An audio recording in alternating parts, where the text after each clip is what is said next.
Everyone, কেমন আছেন সবাই? আশা করি ভালো আছেন।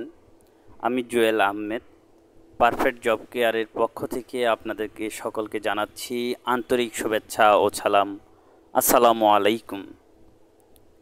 আমি আজকে আপনাদেরকে কিছু দিক নির্দেশনামূলক কথা বলবো, যেটা আমাদের অনেক উপকারে আসবে। আপনারা সকলে অবশ্যই এই কথাগুলো অবগত আছেন যে থাকা সত্ত্বেও আপনারা ভুল করেন যে কাজগুলো, সেগুলো আমরা আজকে একটু বলার চেষ্টা করব। যারা দশম থেকে 20তম গ্রেডের চাকরি প্রত্যাশী, যারা পরীক্ষা দিতে যাচ্ছেন, প্রতি সপ্তাহে আপনাদেরকে পরীক্ষা থাকছে, শনিবার আদার্স অন্যবারে এখন পরীক্ষা থাকে। তো এখন আমরা এই পরীক্ষাগুলো দিতে গিয়ে বিভিন্ন সমস্যা ফেস করে থাকি।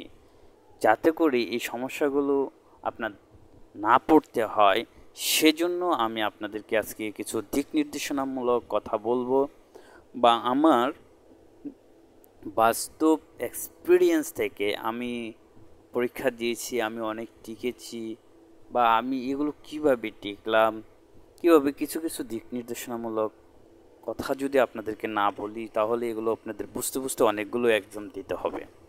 তো আমি আমার অভিজ্ঞতা থেকে আপনাদেরকে আগে শেয়ার করব যেটা, তাহলে আপনারা অতি দ্রুতই আপনারা এই কাজগুলো সলভ করতে পারবেন। এই প্রবলেমগুলো সলভ করতে পারলেই আপনারা অনেক ধাপ এগিয়ে যাবেন, অনেক ধাপ এগিয়ে যাবেন। যাই হোক, সুপ্রিয় চাকরি প্রত্যাশী ভাইয়েরা, আপনারা জানেন যে আপনাদেরকে যখন অ্যাপ্লাই করা হয়, অ্যাপ্লাই করার পর 3 মাস 4 মাস পরে আপনাদের অ্যাডমিট চলে আসে, অ্যাডমিট কার্ড যখন আপনি উর্দু করেন বা প্রিন্ট আউট করেন, প্রিন্ট আউট করলে ওখানে আপনার যাবতীয় সকল তথ্য লেখা থাকে, আপনি কিভাবে পরীক্ষার হলে যাবেন। আশা করি আপনারা অনেকে খেয়াল করেন, আই হোপ অনেকে খেয়াল করেন না। কিন্তু আপনারা যারা খেয়াল করেন না, তারা কিন্তু বিভিন্ন প্রবলেম ফেস করেন যে কেন্দ্রের কাছাকাছি গিয়ে। যেমন যখন কেন্দ্রে যান, তখন গেটের ভিতরে আপনি ঢুকতে দেওয়া হয় না। কেন ঢুকতে দেওয়া হয় না? তখনই আপনি প্রবলেমটা ফেস করেন। আচ্ছা, যাই হোক, আমি কাস্টমসে যখন পরীক্ষা দিতে যাই, আমার প্রথম কাস্টমসে পরীক্ষা, তো সেক্ষেত্রে আমি আমার অ্যাডমিটটা এত ভালো করে দেখে যাই না, শুধু টাইমটা দেখে গেছি।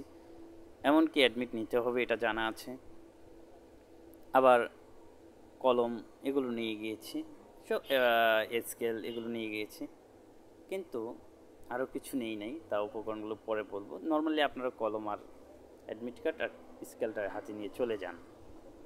তো এমন কিছু সিক্রেট বিষয় আছে যেগুলো আপনাকে নিয়ে যেতে হবে, তা না হলে আপনার পরীক্ষা খারাপ হওয়ার সম্ভাবনা রয়েছে।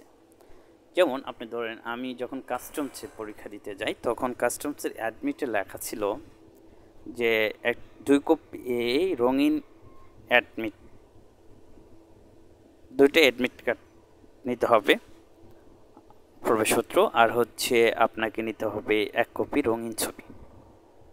আমি কিন্তু এটা দেখে যাই নাই, আমি শুধু জাস্ট 1 কপি যে প্রিন্ট আউট করেছিলাম অ্যাডমিট, সেটা নিয়ে গেছি। যখন আমি কেন্দ্রের গেটে যাই, তখন দেখি যে অনেকে ছোটাছুটি করতেছে। তো আমার সময় আছে মাত্র 30 মিনিট হাতে, 10টায় পরীক্ষা, আমি 9:30 বেজে গেছে। তো এখন সকালবেলা ঢাকা শহরের অবস্থা বুঝেন, যে দোকানপাট খুলে একটু লেট করে, তখন একটা মাত্র দোকান, সেখানে সবাই ভিড় জমাচ্ছে, শত শত স্টুডেন্ট ভিড় জমাচ্ছে, কে কার আগে নিবে বা লোকের টাইম পাচ্ছে না। তো এতে করে আমি ভাবতেছি আমি মনে পাবো না, মানে আধা ঘন্টার মধ্যেও সিরিয়াল ধরে আমার অ্যাডমিটটা ফটোকপি করতে পারবো না। আর আমার তো ছবি নেওয়াই হয় নাই, তাহলে ছবিটা তুলতে হবে, আবার কি করতে হবে, ছবিটা নিয়ে এসে এখানে জমা দিতে হবে, এখানে সময় কাটবে গেটের ভিতরে, তারপরে সে না এখানে স্বাক্ষর দিতে হয়, ছবির ভিতরে স্বাক্ষর দিতে হয়, ও অ্যাডমিট কার্ডের ভিতরে স্বাক্ষর দিয়ে স্যারদের কাছে জমা দিয়ে পরে আমার ভিতরে ঢুকতে হবে।